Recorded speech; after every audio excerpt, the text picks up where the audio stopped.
Dankie Here dat ons kan weet dat U hier is. Met die geboorte van Christus het U Uself kom sigbaar maak en het U in en deur Jesus vir ons meer van Uself kom vertel. En daarvoor wil ons vir U dankie sê. Dankie vir U bemoeienis met ons. Ons is so nikszeggend as mens dink aan die grootheid van die heelal nie. En eintlik, Here, is dit onverstaanbaar dat U soveel bemoeienis met ons maak. Ons wil net vir U dankie sê vir hierdie onuitspreeklike daad van hand uitsteek na ons toe. En dat U dit ook nie net een keer gedoen het 2000 jaar gelede nie, maar dat U die heeltyd met ons bemoeienis maak en die heeltyd vir ons omgee. Dankie daarvoor, Here. En as dit partykeer met ons moeilik gaan en ons verstaan nie altyd lekker hoekom die dinge met ons gebeur nie, gee dat ons die hele tyd sal ervaar en sal weet, U is die een wat in beheer is. U is almagtig, ver groter as enigiets in hierdie hele wye wêreld. Dankie Here vir wie U is. Amen. Matteus 14 vers 13 tot 21. Toe Jesus het hoor, het hy met 'n skei daarvandaan weggegaan na 'n stil plek om alleen te wees. Die mense het hiervan gehoor en hom van die dorpe af te voet gevolg. Nou wat Jesus gehoor het was dat Johannes die Doper doodgemaak is. Die skuit, of toe uit die skuit klim, het hy die groot menigte mense daar gesien en hy het hulle innig jammer gekry en die siekes onder hulle gesond gemaak. Toe dit al aand begin word, het sy disippels vir hom kom sê, dit is 'n afgeleë plek en dit het al laat geword. Stuur die mense terug, dat hulle vir hulle kan gaan kos koop in die dorpe. Maar Jesus sê vir hulle hoef nie weg te gaan nie. Gee julle vir hulle iets om te eet. En toe sê hulle vir hom, maar ons het hier net 5 brode en 2 visse. Bring dit vir my hier, sê hy. En hy die menigte beveel om op die groen gras te gaan sit om te eet. En toe neem hy die 5 brode en die 2 visse, kyk op na die hemel en vra die seun. Daarna het hy die brood gebreek en dit aan die disippels gegee en hulle dit aan die mense gegee. Al die mense het geëet en genoeg gekry en hulle het nog 12 mandjies vol bymekaar gemaak van die stukke brood wat oorgebly het. Daar was omtrent 5000 mans wat geëet het, afgesien van die vrouens en die kinders. Nou, ek wil vir julle 'n storieetjie vertel en ek is seker julle het dit al gehoor, maar maak maar of julle dit nog nie gehoor het nie. Dit is 'n storieetjie uit 'n boek van Max Lucado. Chippy het dit nie sien kom nie. Chippy was 'n parakiet en Chippy het in sy hokkie gebly. En in die aand het sy oumie se kombersie oor sy hokkie getrek en in die oggend het sy dit afgehaal en sy hom daar voor die venster gesit. En die hele dag het hy daar gesit en die sonskyn geniet en lekker sit en chirp. Maar toe gebeur hierdie ding en sy lewe was nie meer dieselfde na dit nie. Sy oumies was op die foon gewees en sy het intussen besluit, nee, sy wil 'n bietjie die huis skoon maak en sy stofsuig en alles. En terwyl sy so met haar vriendin praat oor die foon, toe sien sy maar 'n Chippy se hok lyk nie lekker skoon nie en sy maak toe die deurtjie oop en sy druk die punt van die stofsuier daarin. Maar sy praat met die vriendin en toe hoor sy net ewe skielik so sloep geluid. En toe sy kyk, toe sy Chippy weg. En sy het so groot geskrik, nee, sy het dadelik vir haar vriend totsiens gesê en sy het die stofsuier oopgemaak en daar lê ou Chippy. Tussen al die stof en die gemors daar in die stofsuier. Hy het nog gelewe, maar hy was nie meer dieselfde nie. En so rukkie daarna het iemand vir haar gevra, maar hoe gaan dit met ou Chippy? En sy het gesê, maar dit gaan goed met ou Chippy, maar hy sing nie eintlik meer nie, hy sit net die hele dag en staar voor hom uit. So ou Chippy se hele lewe het sommer net so verander, om sy oumies nie gekyk het wat sy gedoen het nie. Kan jy jou met Chippy vir eenselwig? Want partykeer gebeur hierdie goed met 'n ou. Partykeer dan kry jy hierdie finansiële skok. Klomp geld wat jy onnodig moet uitgee. Of partykeer kry jy dalk 'n diagnose of soms sit 'n ou met probleme met ander mense wat jou verkeerd verstaan of verhoudingsprobleme, kommunikasieprobleme tussen mense.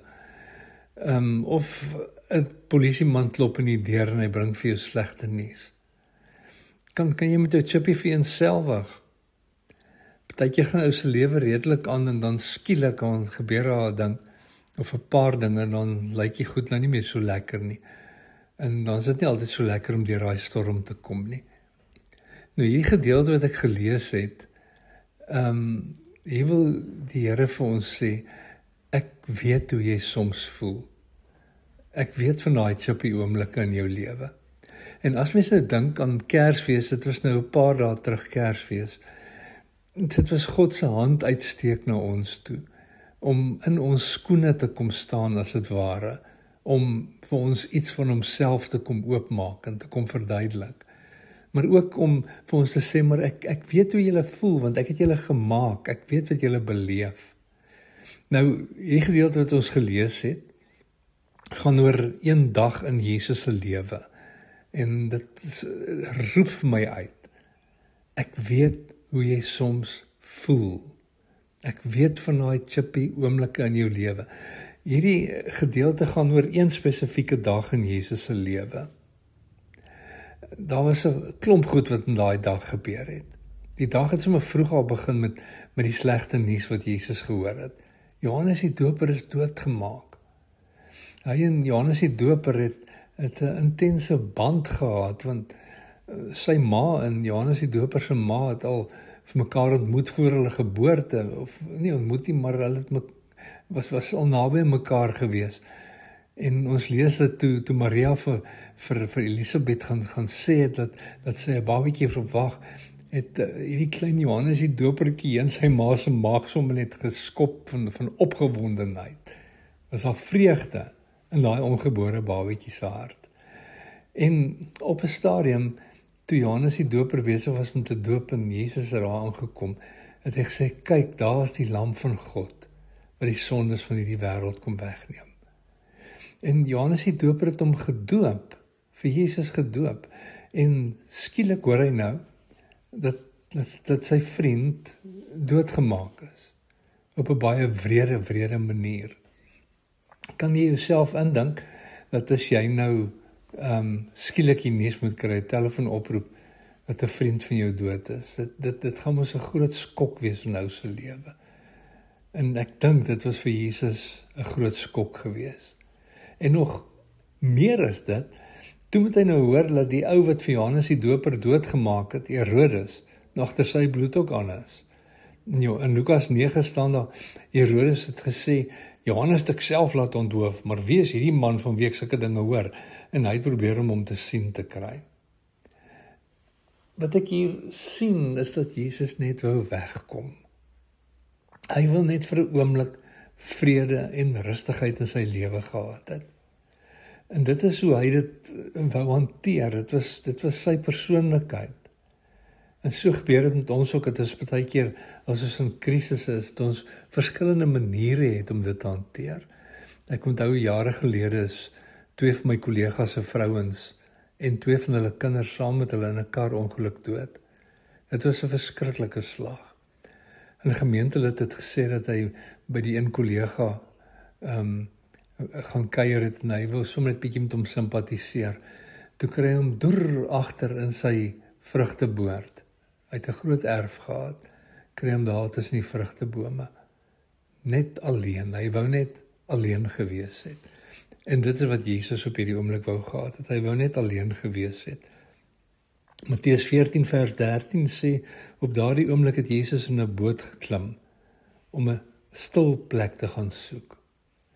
Maar Lukas 9 vers 10, wat ook dieselfde verhaal vertel dat Jesus sy disippels saam met hom gevat het. Maar sy behoefte was om by 'n stil plek te wees, om hierdie stuk seer te verwerk. Maar wat gebeur? Daar op daai bootjie is die klompie disippels en hulle emosies loop hoog.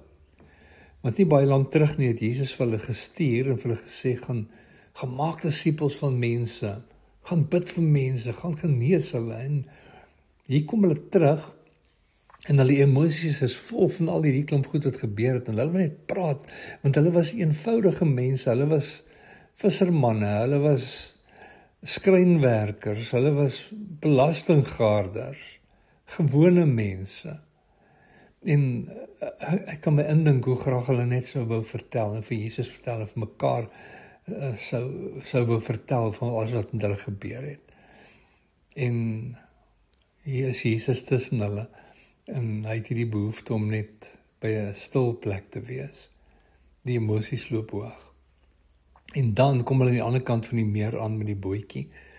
En wat gebeur? Daar staan 'n skare mense vir hulle in wag. Hier word gepraat van 5000 mans, maar jy weet ons die kinders en die vrouens nie eens bygereken nie. So hulle kon seker maklik 10,000 plus mense gewees het. En hulle is almal honger ook.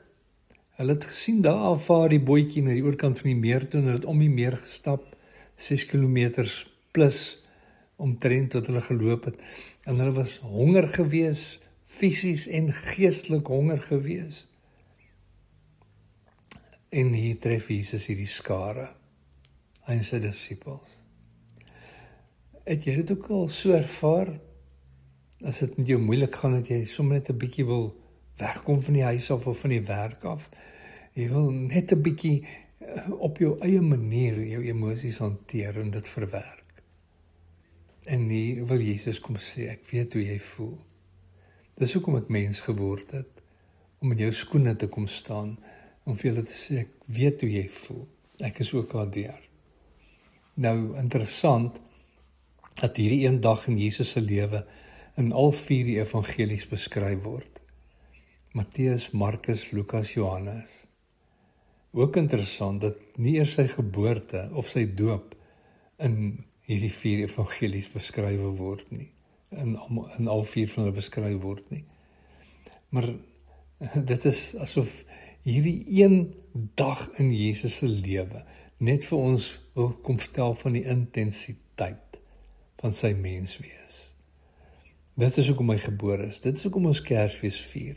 Hy het hierna toe gekom om ons te beleef en vir ons te kom wys. Hy weet presies wie ons is, wat ons beleef, en ons mag maar na hom toe gaan in sulke omstandighede.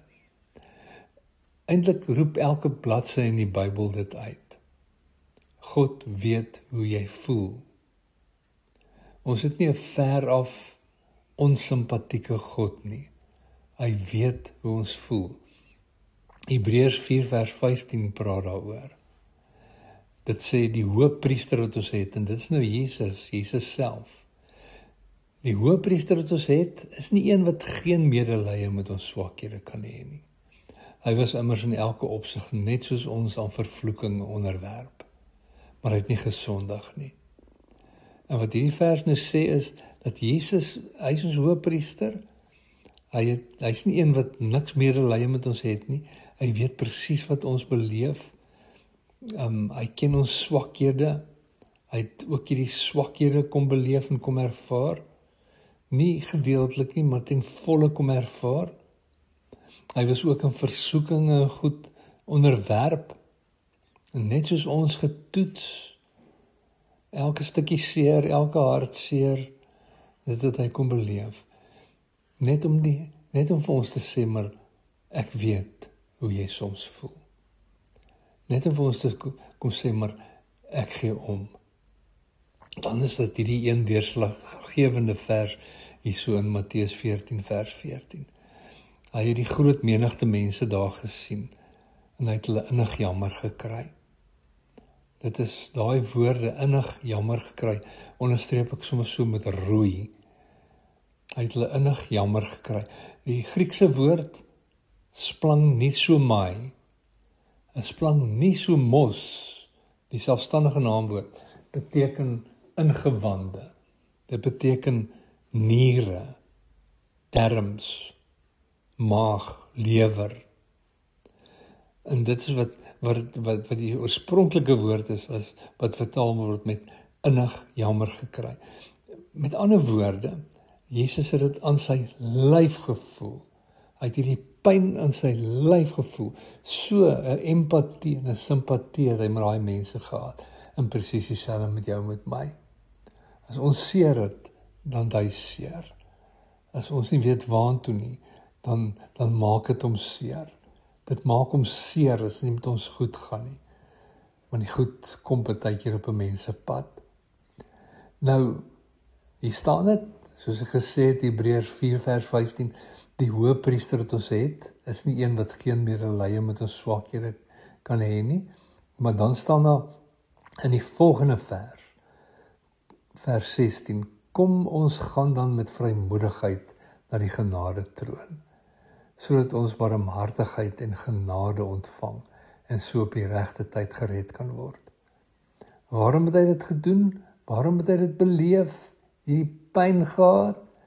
Omdat hy vir ons wil sê, ek weet presies wat jy beleef. En dan, sodat ons met vrymoedigheid na hom toe kan gaan. Hy weet hoe ons voel. Ons kan met vrymoedigheid na hom toe gaan.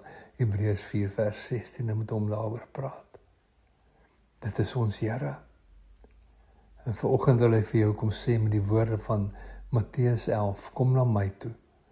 Jy wat uitgeput en oorlaai is, en ek sal vir jou rus en vrede gee. Dankie Here, dat U presies weet wie ons is. U ken ons harte, U ken ons gedagtes, U ken ons menswees, want U het vir ons gemaak. Dankie vir U onbeskryflike omgee. Dankie dat U moeite doen met ons. Dankie dat U die hand die hele tyd na ons toe uitsteek. Dankie dat ons kan weet dat U nie wil hê dat ons moet seer hê nie. Ons lewe in 'n wêreld van sonde, wat eintlik maar ons eie toedoen is. Ons eie saak is wat ons oor onsself gebring het, hierdie stikkende wêreld. Maar U wil ons naby in die hart hê. Weg van hierdie stikkende wêreld af. Maar dankie Here dat terwyl ons hier is, dat U vir ons toevou met U arms. Dat U vir ons eintlik op 'n manier 'n stywe drukkie wil gee om net te sê, ek is so lief vir julle. Ek gee so om vir julle. En julle moet dit nooit vergeet nie. Dankie Here. Dankie, dankie. Amen.